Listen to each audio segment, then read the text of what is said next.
Hello and welcome to Digit. In this video, we are going to show you how you can mount the Cason binoculars onto a tripod.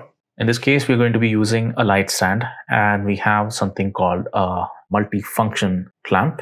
This thing can rotate about the central axis, so it gives a little bit of tilting.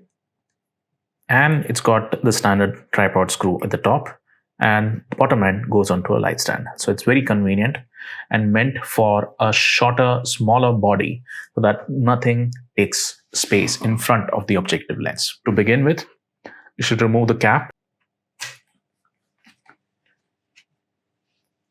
Take the bracket and place it on top. So you need to screw this particular tripod screw into the mount. Ensure that it's secured properly. Once that happens, open up the central screw. This allows the bracket to pivot.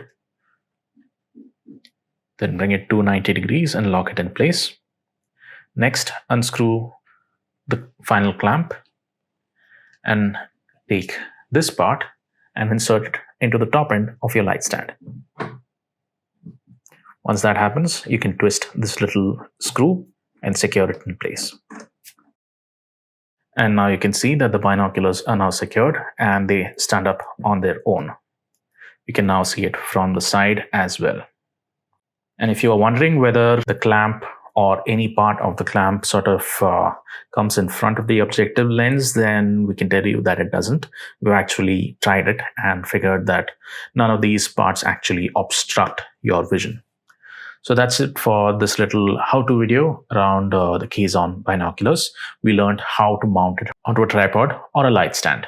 Thank you for watching.